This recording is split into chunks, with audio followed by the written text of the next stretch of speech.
ഇല്ലെങ്കിൽ ഇങ്ങനെ ജസ്റ്റ് പറയാം, സൗണ്ട് മനസ്സിലാവില്ലാക്കാം. മാം എത്ര നാളായി ഇങ്ങനെ ഒന്ന് ഫേസ് ചെയ്യുന്നുണ്ട്? മാമിന്റെ ഹെയറിൽ നോക്കുമ്പോൾ ഇവിടെ കുറച്ച് നല്ല നീളമുണ്ട്, പക്ഷെ അടിയിൽ ഒട്ടും തന്നെ നീളമില്ല, എല്ലാം ഷോർട്ട് ഹെയർ ആണ്. എന്തെങ്കിലും ട്രീറ്റ്മെന്റും കാര്യങ്ങളും ഇതിനു മുന്നേ എടുത്തിട്ടുണ്ടായിരുന്നോ? ഇല്ല ഇല്ല, ഒന്നും ചെയ്തിട്ടില്ല. വെർജിൻ ഹെയർ ആണ്. മുമ്പ് നല്ല മുടി ഉണ്ടായിരുന്നെന്നാ പറയുന്നത്. പിന്നെ അത് കഴിഞ്ഞതിന് ശേഷം എത്ര വർഷമായി മാം ഹെയർ കുറെ നന്നായിട്ട് പൊഴിയാൻ തുടങ്ങിയിട്ട്?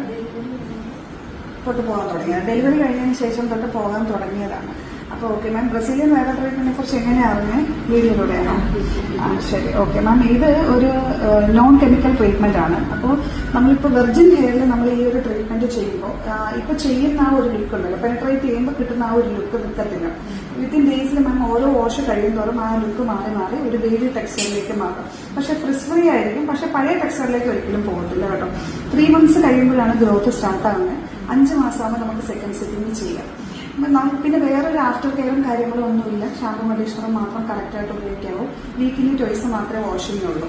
അപ്പോൾ എന്ത് ഡൗട്ട്സ് ഉണ്ടെങ്കിലും മാം എന്തെങ്കിലും നമ്മളെ വിളിച്ച് ചോദിച്ചാൽ മതി. എപ്പോഴും ഞങ്ങൾ നിങ്ങളുടെ കോൾ എടുക്കുന്നതായിരിക്കും, മെസ്സേജിന് മറുപടിയും തരും കേട്ടോ.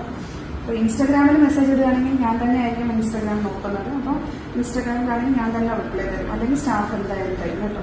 നമുക്ക് ഇത് ട്രീറ്റ്മെന്റ് കഴിഞ്ഞിട്ടുള്ള ലുക്ക് കാണാം കേട്ടോ.